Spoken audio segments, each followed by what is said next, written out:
Alright, tuloy natin ang pagbablog. Curious lang ako. Napakaganda kasi ikumpara si Marcos Sr. kay President Digong. Okay? Kasi maraming namatay during drug war, 30,000. Kaya ang tanong, gaano kadami naman ang namatay ng Marcelo? Okay? Ibinaon ni Marcos sa utang ang mga Pilipino, pinaghirap. Ngayon, ganun din naman si President Digong. Ang bata daw ipapanganak ngayon ay may utang na 130,000. O ibinaon din tayo sa utang. Pero ang pinaka-common, generally, ang pinaka-common nila, ang dalawa, ay wala silang pagmamahal sa mga mahihirap. Okay? At yan ang tatalakay natin at i-justify natin at mapapatunayan natin in the end of the video. Okay? So, kung okay, unahin natin si Marcos. Saan ba nanggaling ang kayamanan ng Marcos? Okay? During 1965, isa lang ang milyonaryo noon yung si Getty. Okay, na-claim ng mga loyalists na milyonaryo daw ang Marcos. Okay? Galing daw sa Taliano Gold. So, kung may mga nakikinig dito ng mga matatalinong tao, araw do kung agree kayo sa akin na possible na dalawang bagay lang ang option para magkaroon ka ng ganong kadaming pera. Okay?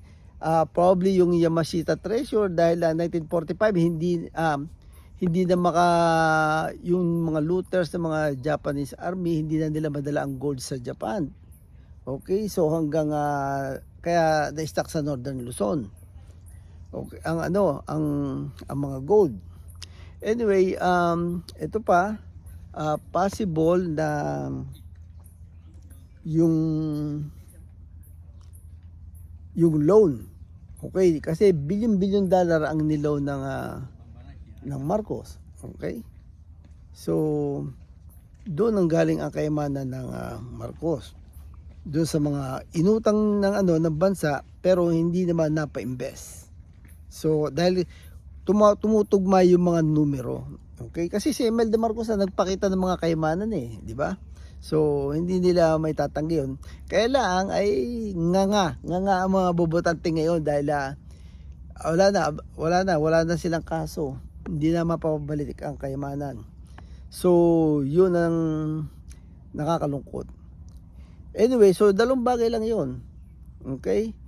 Ang Amerika, akala ko pinagkikita ng Amerika langis, trabaho, tax ang number 1. Okay, bago yung mga ornaments. So, napakalaking pagkakinuha mo yun.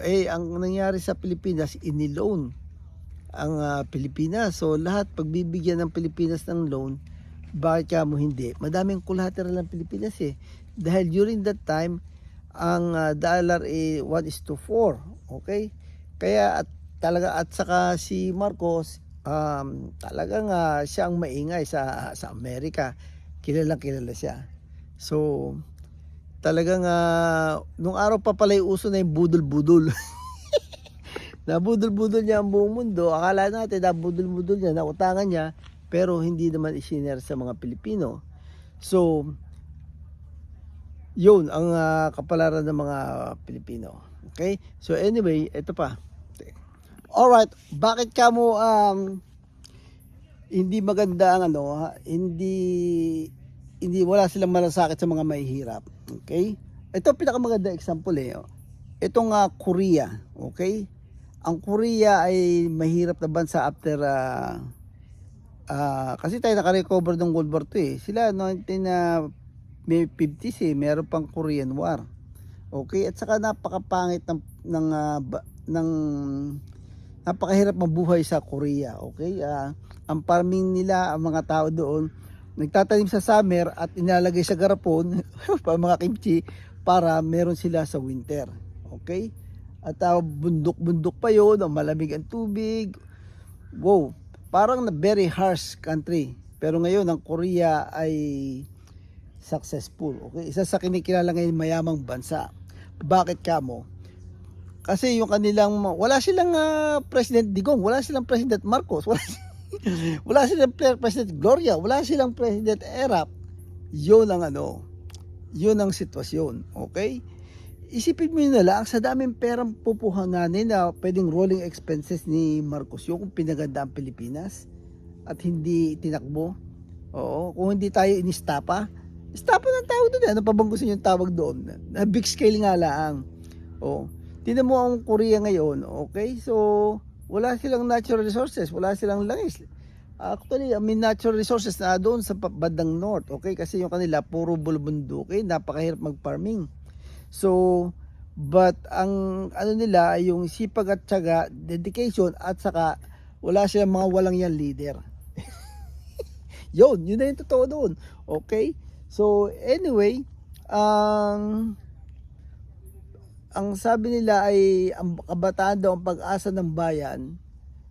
Pero ang kabataan sa Pilipinas ang sumisira ng bayan dahil mga ulaga. Okay? Ay naniwala sa Talyado Gold eh. At saka, okay, ngayon, ang inaasahan na lang nila ay yung mga action star katulad ni Robin Padilla. Yun ang kapalaran ng mga Pilipino. Okay? At marami pang kabisitan darating. Ito, kaliwat kadad ang nakaw. At kaya mabilis makalimutan yung mga nakaw dahil walang tigil eh. Kabi-kabila. So, one top of another, pagkakagawa ng isang mga isyong ganyan, hindi na mapapag-usapan. Yeah. So, punta tayo sa next na kasalanan. Anyway, teka muna, dumating na yung aking mga kasama, mamasyal muna tayo.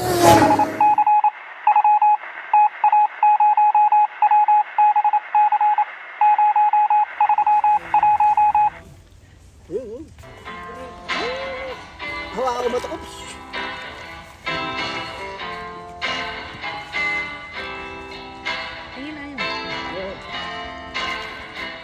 Dito maganda mag-shooting ng ano ng mga Shaolin, di ba? Okay. Okay, baka dito nag-shooting si Mr. Miyagi.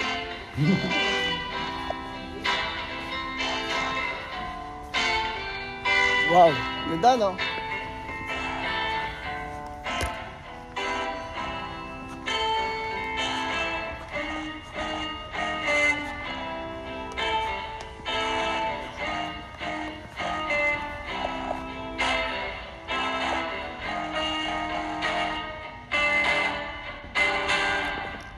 Wow, ganda ng mga bonsai dito.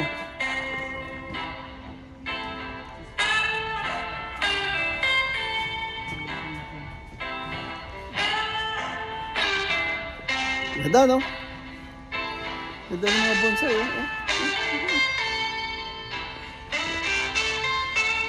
Nice Okay,